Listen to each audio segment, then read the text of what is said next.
저는 지난 여름에 낭독의 교과서라고 하는 북텔러리스트의 공감 낭독자를 재미있게 읽었답니다. 밑줄도 치고 좋은 글귀는 외워보기도 하고요. 얼마나 좋았으면 카드 뉴스까지 만들었을까요? 낭독은 가장 느리고 가장 꼼꼼하면서 가장 오랫동안 기억할 수 있는 책 읽기라고 이 책의 저자 중 이진숙 연출자는 말하고 있습니다. 제가 읽어드릴 부분은 낭독의 맛을 더하는 꿀팁 중 감각으로 상상하는 방법과 책 분석에 대한 것입니다.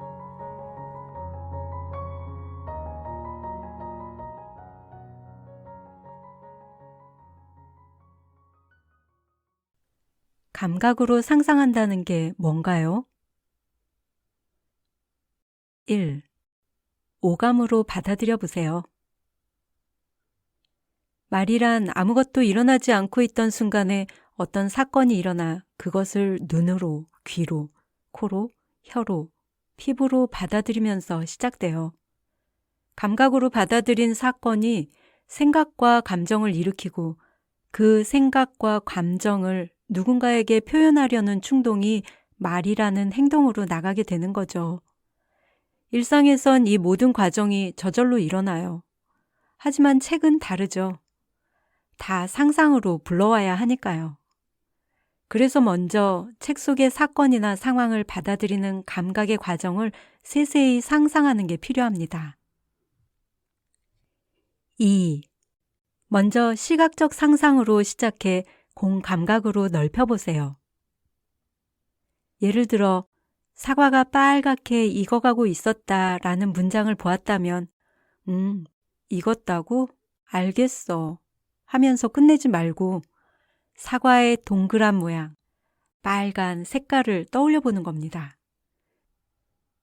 그러면 향긋한 사과향도 느껴지고 한 입 베어 물면 아사삭 소리가 나면서 사과즙이 터지겠구나 상상도 되고 그러면서 입에 저절로 침이 고이고 먹고 싶다는 감정도 일어나겠죠? 이렇게 시각에서 시작해서 공감각으로 확장되는 연상작용이 일어나는 거죠.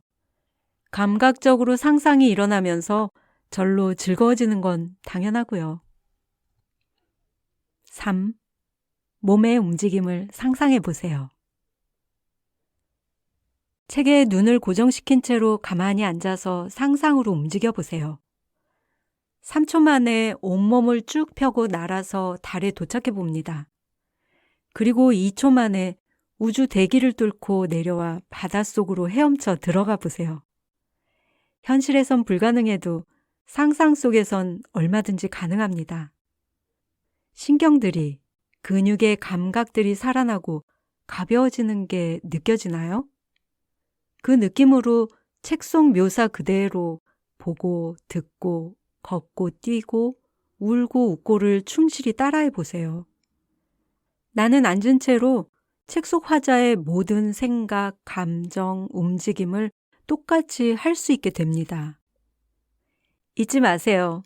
내 뇌는 가상과 현실을 구별하지 못한답니다. 4. 화자와 교감해 보세요. 눈으로 책을 읽을 땐 책 속 화자와 나를 분리해서 따로 생각해도 됩니다.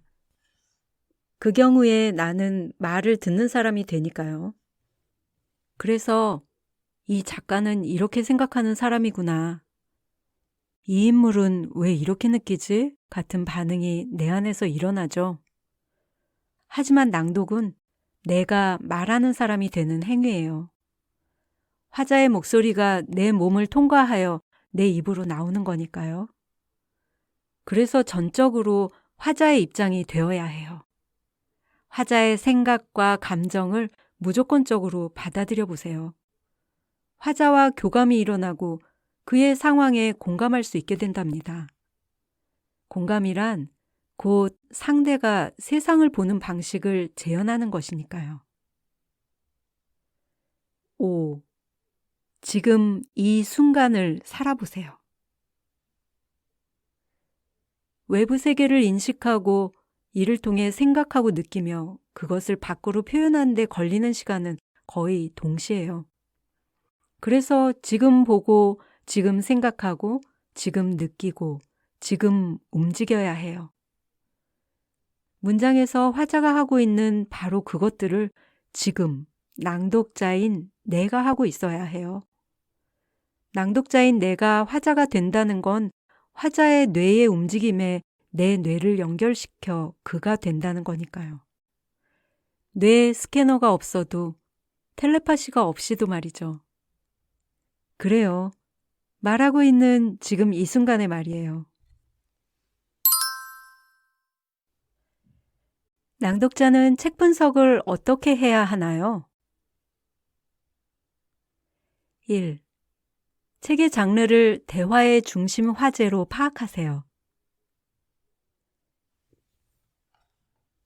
책의 장르는 철학, 종교, 사회과학, 자연과학, 기술과학, 예술, 언어, 문학, 자기계발 등 다양하죠. 그러한 장르의 구분을 도식적으로 다루지 마세요. 중요한 건 저자가 다른 사람들과 소통하고자 하는 중심 관심사, 세계관입니다. 분야가 무엇이건 저자가 어떤 내용을 왜 말하고 싶은지 들여다보면 그가 어떤 태도로 어떻게 말을 꺼내고 어떻게 다루고 있는지 더 잘 이해할 수 있어요. 2. 저자를 한 인간으로 바라보고 그에 대해 궁금해해 보세요. 저자를 학력, 경력, 저서 등등의 단순 정보로만 대하지 마세요. 생각하고 느끼며 살아서 숨쉬는 혹은 쉬었던 한 인간으로 느껴보세요. 그러면 무엇에 주목하고 어떤 시도들을 하며 살아온 사람인지, 어떤 성격, 어떤 표정, 어떤 음성을 지녔는지, 어떤 눈빛으로 나를 바라보고 있을지 느낄 수 있어요. 작품 속 상상의 화자를 통해 대화를 시도하는 소설을 제외하면 저자 자신이 바로 화자가 됩니다. 3. 말의 관계. 누가 누구에게를 구체적으로 이해하세요. 소설은 따로 설명해 드릴게요. 저자가 화자인 경우에는 저자가 보고 있는 청자가 누구인지 구체적으로 이해해야 해요. 저자가 이야기를 들려주는 대상이 책을 보고 있는 사람, 혹은 누구나, 혹은 그냥 불특정 다수라고요? 많으면 많을수록 좋다고요? 정우승 시인의 내 인생의 용기가 되어준 한마디라는 산문집이 있어요. 이 책에서 저자는 누구와 대화하기를 원하는 걸까요? 지금 용기를 잃어버린 저자의 경험을 통해 다시 용기를 얻기를 바라는 누군가들을 바라보고 있겠죠. 책을 낭독할 때 화자의 시선이 누구를 향해 있는지 반드시 찾아보세요. 4. 실제성. 언제 어디서 안으로 들어가세요. 언제 어디서는 아주 중요해요. 저자가 글을 쓰는 시점이나 배경이 언제 어디였는지 생각해 보세요. 그러고 나면 그의 생각이 어디에 머무르고 있는지 파악해 보세요.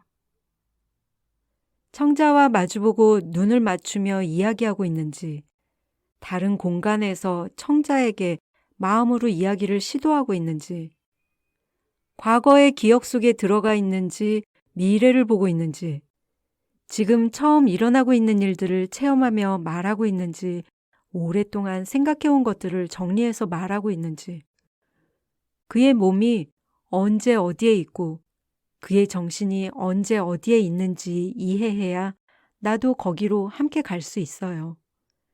같이 시간 여행하는 거죠. 아니면 내면 여행이라고 해야 할까요? 5. 내용. 무엇을 왜에 전적으로 동의하세요. 독서에서 저자와 독자는 각기 개별적인 존재입니다. 그래서 독자는 저자에 대해 비판, 동의, 반대, 의심, 질문, 수긍, 수용, 채택, 그 어떤 것도 가능해요. 하지만 낭독자는 저자 혹은 화자의 대리인이라고 생각해야 합니다. 그의 목소리가 되는 거죠. 화자는 확신으로 혹은 진심으로 말하고 있는데 제3자로서의 낭독자 개인의 입장이나 판단이 그 말 속에 섞여 들어가면 원래 말의 생각과 감정이 변해버려요. 그러면 듣는 사람이 혼란스러워지죠. 먼저 좋은 독자가 되어 낭독자가 다루어야 할 말들을 충실하게 이해하고 그러고 나서 저자 혹은 화자의 말을 원래의 원형 그대로 전달하는 목소리의 매개가 되어야 합니다. 6. 표현. 어떻게를 결정하지 마세요. 역시나 낭독자는 어떻게를 스스로 결정하면 안 돼요. 독서는 누가 언제 어디서 무엇을 어떻게 말하고 있는지를 파악하는 것으로 궁극적으로 왜 이 말을 하는지 이해하는 과정이에요. 하지만 낭독자는 이 가운데 어떻게를 나의 음성으로 말해줘야 하는 사람입니다. 그래서 누가 누구에게 언제 어디서 무엇을 왜 말하고 있는지를 파악하여 그 결과를 가지고 어떻게 말할지를 말의 방식에 맞게 해야 해요. 어떻게는 내 취향이나 기호에 따라 임의로 선택할 수 있는 것이 아닙니다. 저자가 확신에 차서 힘있게 말하고 있는데 나는 낮고 조용한 소리를 더 좋아한다고 혹은 더 잘한다고 내 방식으로 말을 하면 저자의 의도가 변질되는 거죠. 낭독 참 하면 할수록 어려운 것 같은데 이렇게 잘 정리된 책을 읽으면은 새로운 것들을 알게 되니까 참 재밌단 말이죠. 그래서 아마 낭독을 계속 도전하는 것 같아요. 좋은 낭독을 위해 화이팅!